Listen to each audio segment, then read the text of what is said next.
네, 반갑습니다. 저는 반갑다고 인사를 드리는데 답이 없어서 안 반가우신 건 아니죠? 예. 한국의 D6 그러니까 목사님은 지금 소개하면서 김친환 목사 했지만 저는 이제 한국 교회를 섬기는 데서 그렇게 종의 모습으로 가는 거지 D6 코리아입니다. 김치남은 없고 그런 데서 또 한국에 있는 분들이 현장에 계신 분들이 하셔야 되기 때문에 저는 또 토론토에 있고 그러다 보니까 오늘 여기 오신 분들이 한국교회 D6의 현장에 계신 분들이기 때문에 저보다 오늘 여기에 강의 들으러 오신 분들이 더 중요하다고 생각합니다. 저는 그동안에 경험했던 것, 그 D6 철학을 전하는 것밖에 없으니까 이 강의 속에서 이론과 실제를 이 시간 안에 다 담아내기에는 좀 마음부터 저도 좀 급해집니다. 좀 많이 전해드리고 싶은데 최대한 압축을 해서 이렇게 전해드리려고 합니다. 그러기 전에 서로 좀 긴장을 풀어야 될 것 같아요. 그래야 저도 좀 긴장이 좀 풀린 데서 강의를 할 수 있을 것 같아서 우선 우리는 공짜 주는 거 좋아하잖아요. 안 그렇습니까? 제가 두 권을 준비했는데 아까 포항에서 오신 분도 계시고 또 여기저기 오신 분이 계시더라고요. 근데 지금 내가 서울에서 가장 먼 데서 왔다고 생각하시는 분 계세요? 포항보다 또 더 멀리에서 오신 분. 예, 어디서? 예? 수성. 순천. 예. 창원. 부산. 예? 어디요? 제주요? 제주에서 오셨어요? 박수 한번 주시죠. 최남단 제주. 로넌트 목사님 책, 그 D6 사의 가장 핵심되는 D6 DNA 책을 제가 선물로 하나 드리겠습니다. 예.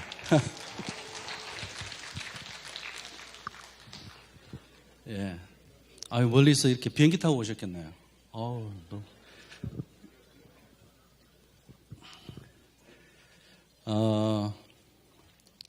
순천도 아깝고, 아까 창원 다 참고죠. 제주 그러니까 우리가 할 말이 없습니다. 예. D6 그러면 이렇게 할 말이 없어야 됩니다. 우리 정말, 아까 제일 마지막에 D6 그러면 다음 세대만을 위하는 것이 아니라 뭐라고 그랬습니까?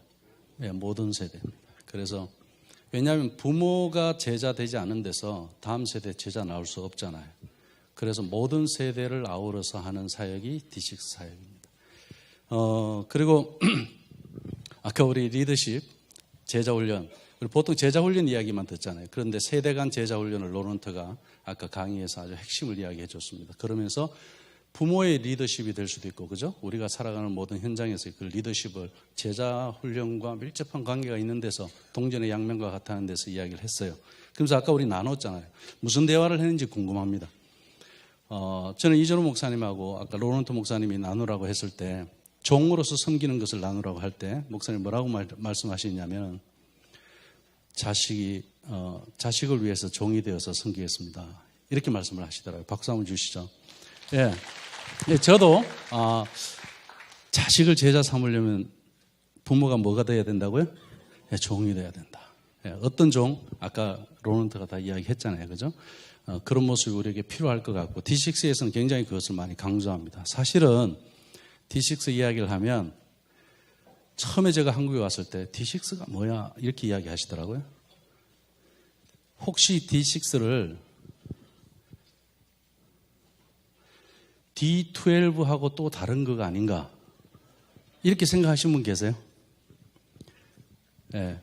오늘 오신 분 중에서 D6에 대해서 내가 확실하게 내가 한번 딱 자신있게 딱 그 정의를 한번 이야기해 보겠다 하시는 분 계시면 제가 이제 우리 한국교회에서 컨퍼런스가 되지만 실제적인 거 우리는 항상 하우가 또 있어야 되지 않습니까? 그래서 가정을 어떻게 설계하고 교회를 어떻게 설계하고 또 주일학교는 우리가 어떻게 설계해 가야 할 것인가에 대해서 책을 이제 3권이 나오는데 아직 3번째 건은 나오지 않았습니다. 그 첫 번째 그 가정 설계도가 있거든요.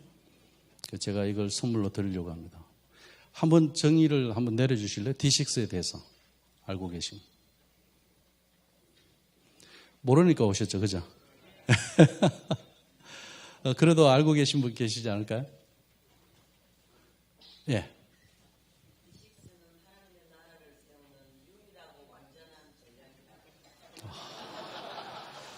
책 받으시려고 굉장히 거창하게 말씀하십니다. 예, 유일하고 완전한 전략, 하나님 나라를 세우기 위한 목적도 말씀을 다 해주셨는데 누구를 통해서 해야 됩니까? 대답 잘 하셔야 돼요. 가정과 교회를 하나 되게 하는 걸로 해서 또 그보다 더 중요한 주인공이 있습니다. 하나님 능력으로 한다. 오늘 로런트 강의 정말 잘 들으셨네요. 예, 맞습니다. 또 하나님 능력으로 하는데 하나님 누굴 통해서? 예? 나를 통해서. 예, 부모. 누가 부모라고 말씀하셨죠? 예, 신명기 6장. 부모 말씀하신 분, 예, 부모입니다. 예, 박수 한번 주시죠. 예. 우는 여기서 띄우셨는데 책은 저쪽으로 가는 것 같습니다. 나중에 억울하시면 저한테 말씀하시면 제가 책 드릴게요. 예, 가정을 잘 세우시기 바랍니다. 박수 한번 주십시오. 제가 다른 조크를 할 줄은 몰라서 아이스 브레이크는 이걸로 끝내고요. 바로 강의 들어가도록 하겠습니다. 제목을 가정과 교회가 하나가 되어서 다음 세대를 이루라. 다음 세대를 세우라. 원래 처음 시작할 땐 제가 모든 세대라고 이야기했습니다. 그런데 가정과 교회가 하나 되어서 다음 세대를 세우는 것은 이미 부모 세대가 세워졌다는 전제하에서 말씀을 드리는 겁니다. 부모가 세워지지 않은 데서는 자녀를 우리가 제자 삼을 수 없습니다. 오늘 로넌트가 강조한 건 뭐냐면 교회에서 제자 훈련도 중요하지만 누가 제자를 삼아야 되느냐? 부모가 자녀를 제자 삼는 것이 디시식 사역의 굉장히 중요한 핵심으로 이야기를 했습니다. 그죠? 그 맥락 안에서 제가 강의를 한번 진행해 보려고 합니다. 오늘 여기까지 오시는 데 있어서는 나름대로 많이 고민하셨을 겁니다. 다음 세대를 어떻게 할 건지. 그리고 교회 또 이 사역을 또 부흥시키기 위해서 현장에서 나름대로 고민하고 방법을 찾고 그리고 지금 우리 다음 세대를 두고 몸부림하면서 우시는 분들 또 기도하시는 분들 안타까워하시는 분들이 다 여기에 오신 줄로 압니다. 하나님께서는 분명히 저는 디식 사역을 하면서 경험하는 건 뭐냐면 저를 쓰시는 게 아니고 하나님은 곳곳에서 이 부모가 자녀를 제자 삼는 이 사역을 하시는 사람들을 다 예비해 놓으시고 남겨두시고 일하고 계시더라는 거예요. 제가 가끔씩 만나보면 너무나도 잘하고 계시는 분들이 많습니다. 사실은 오늘 제가 여기서 강의하는 것은 제가 한 반 걸음 정도 앞서 간 것뿐이지 제가 뭐 어떻게 잘하고 전문가였기 때문에 이 강의를 한다고 생각하지는 않습니다. 나름대로 현장에서 고민하시는 분들, 그러면서 그 현장 안에서 있었던 이야기를 담아내시는 분들이 참 많더라고요.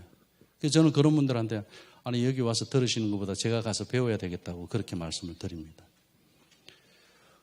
우리는 목회 현장에서 교육 현장에서 많은 고민들을 하고 있습니다. 그러나 그 고민들은 하고 있지만 우리가 대안을 찾지 못하다 보니까 거기서 답을 우리가 찾아야 되겠는데 찾다가 오늘 우리는 여기서 만난 거라고 생각합니다. 이번 2박 3일 기간 동안에 나름대로 고민했던 것들에 대한 답을 많이 찾아갔으면 좋겠습니다. 많은 강사분들이 다양한 각도에서 강의를 하실 거예요. 그러면은 그것이 100% 나에게 동의가 되든 안 되든 아니면 이쪽에서는 좀 나와 다른 생각이라 하더라도 또 그것을 통해서 하나님께서 어떤 길을 열어 가실 수가 있습니다. 우리가 세대 통합 사역을 이야기하고 D6를 이야기하고 세대 간의 이 가족 사역을 이야기하고 여러 용어들이 한국에서는 많이 쓰여지고 있습니다. 어느 것 하나도 정확하게 이것만이 세대 통합 사역이다 라고 말하기에는 아직까지 이른 것 같습니다. 한국교회도 이제 시작이고, 예를 들어서 모든 세대가 같이 주일날 낮예배 때 예배를 한다고 해서 세대통합교회이냐? 맞습니까? 왜 주일날 모든 세대가 교회에서 같이 예배를 할까요? 이유가 있을 거 아닙니까? 모든 세대가 하나님 앞에 영광을 돌리는 거 맞습니다. 주일의 그 시작이 가정에 가서 모든 세대가 함께 부모와 자녀가 예배가 지속되는 것. 그 시작의 예배가 교회에서 세대 통합 예배로 드려진다고 생각합니다. 이것도 부분입니다. 그리고 가정과 교회가 함께 팀워크를 맞춰서 사역하는 거 굉장히 중요합니다. 그런데 그것만 가지고 우리가 다 D6 사역, 세대 통합 사역, 이게 세대 통합 교육 그렇게 말할 수 있느냐? 그건 역시 부분입니다. 그런데 이 부분이라는 것을 우리가 어떤 기준을 가지고 이야기하는 거죠? 제가 이제 처음에 이 개념을 말씀을 드린 이유가 이 D6 DNA라는 책을 우리가 번역할 때 굉장히 고민이 많았습니다. 영어로는 우리가 또 로넌트가 이야기하는 데서 우리가 패밀리 미니스트리라는 단어를 들을 때 그 통역할 때 그 단어 사용에 굉장히 우리가 많이 이야기를 했습니다. 어떤 단어를 이때 사용할 건지, 세대 통합이라고 할 건지, 세대 간이라고 할 건지, 가정사역이라고 할 건지, 가족사역이라고 할 건지. 가정사역이라고 하면 어떻습니까? 한국교회에서 가정사역은 내적 치유도 있고, 그죠? 부부 세미나도 있고, 여러 가지 가정사역 안에서 이야기하는 것들이 많습니다. 그것도 다 부분입니다. 그런데 D6에서 이야기하는 기준이 있습니다. 부모가 자녀를 제자 삼는 신명기 6장의 철학을 실천할 때 우리는 세대 통합이라고 이야기합니다. 그래서 패밀리 미니스트리라는 것은 우리가 세대 간 가족 사역, 세대 통합 가정 사역 여러 가지로 번역되고 있습니다. 심지어 저희들은 가정사역이라고 패밀리 미니스트리를 그렇게 번역했다가 사람들이 또 헷갈려 하는 것을 우리가 봤습니다. 그러면 D6의 철학을 가지고 우리가 이것을 어떻게 표현해내느냐. 세대 간, 세대와 세대 간에 부모와 자녀 간에 제자를 삼는 것. 그래서 세대 간 제자 훈련, 세대 통합 제자 훈련. 여러 가지 지금 우리가 지금 혼돈스러운 것들이 참 많습니다. 그런 데서 오늘 강의에서는 저는 어떤 이런 부분을 지지하고 지지하지 않는 것에서 말씀드리는 것이 아니라 우리가 나름대로 부모 세대에서 자녀 세대의 신앙이 이어져 가야 된다는 그 사실, 그 분명한 신명기 6장의 그 철학을 가지고 우린 접근했으면 좋겠다는 겁니다. 그리고 용어 개념 정리는 또 학자들이 또 해 주셔야 할 부분도 저는 있다고 생각합니다. 그런 데서 나름대로 우리가 고민을 하다가 여기까지 오셨는데, 우리가 고민을 할 때 어떤 문제를 해결하기 위해서 고민하는 거 참 좋습니다. 그런데 그 문제를 해결하기 위해서 하기 그 이전에 우리가 잘 해야 되는 게 있죠. 그게 뭡니까? 내가 아프다. 그럼 이 아픈 걸 해결하기 위해서 어디 가야 됩니까? 병원에 가서 누구의 진단을 받아야 됩니까? 의사의 진단을 받아야 됩니다.